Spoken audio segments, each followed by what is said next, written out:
জাতীয় নাগরিক পার্টির জুলাই পদযাত্রা ঠেকাতে গোপালগঞ্জে বিভিন্ন সড়ক অবরোধ করেছেন নিষিদ্ধ ছাত্রলীগের নেতাকর্মীরা।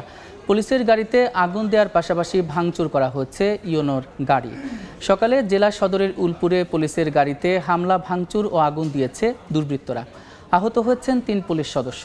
সকালে নিষিদ্ধ ঘোষিত ছাত্রলীগের নেতাকর্মীদের জড়ো হওয়ার খবর পেয়ে উলপুরে যায় পুলিশ। এ সময় পুলিশের গাড়িতে হামলা চালায় দুর্বৃত্তরা। গাড়িটি ভাঙচুরের এক পর্যায়ে আগুন দেয় তারা। মারধর করা হয় ৩ পুলিশ সদস্যকে। আহতদের সদর হাসপাতালে চিকিৎসা দেওয়া হচ্ছে। এদিকে সদর উপজেলার নির্বাহী কর্মকর্তার গাড়িও ভাঙচুর করা হচ্ছে। মারধরে আহত হয়েছেন চালক।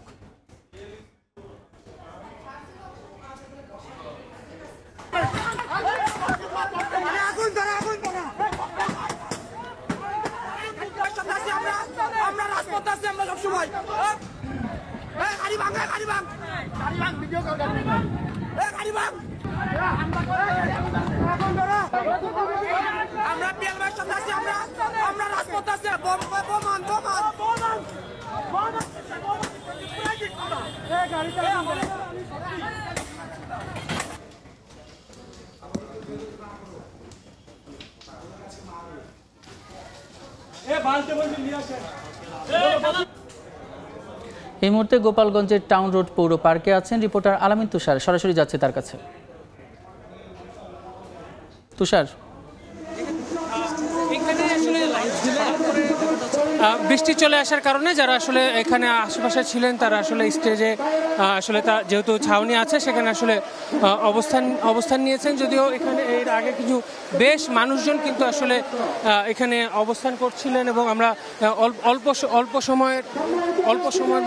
সময়ের মধ্যে কিন্তু আমরা দেখতেই পাচ্ছি যে এখানে বৃষ্টি চলে আসছে এবং যারা আশপাশে যারা আসলে অবস্থান করছিলেন এখানে, তারপরে অনেকে যে ছাতা মাথায় নিয়ে কেউ আসলে যেই চেয়ারগুলো রয়েছে সেই চেয়ারগুলো মাথায় দিয়ে কিন্তু তারা তাদের জায়গা থেকে চেষ্টা করছেন নিজেকে আসলে বৃষ্টি থেকে বাঁচানোর জন্য। এবং আশপাশে যারা ছিলেন তারা আসলে অনেকে স্টেজে অবস্থান নিয়েছে। এবং এইখানে এর বাইরেও আমরা জানতে পেরেছি যে এই যে আজকের কর্মসূচি, সেই কর্মসূচি লক্ষ্য করে যেহেতু বরিশাল থেকে আসলে পদযাত্রাটি আসছে, তারা আসলে এখানে পথসভায় অংশগ্রহণ করার জন্য নেতাকর্মীরা সেখানে আসলে পথের বিভিন্ন জায়গায় নাকি এরই মধ্যে বাঁশ দিয়ে আগুন জ্বালিয়ে আসলে সেই রাস্তা ব্যারিকেড করার চেষ্টা করা হয়েছে। এর বাইরেও সকালে যেমন আমরা পুলিশের গাড়িতে হামলার তথ্য পেয়েছি, ঠিক একইভাবে আমরা জানতে পেরেছি যে নিষিদ্ধ ঘোষিত যে আওয়ামী লীগ এবং ছাত্রলীগের যারা আসলে নেতাকর্মী যারা রয়েছেন তাদের অনেকেই কিন্তু এখানে বিভিন্ন জায়গায় তাদের অবস্থান করেছেন। এবং এখানকার যারা যে উপজেলা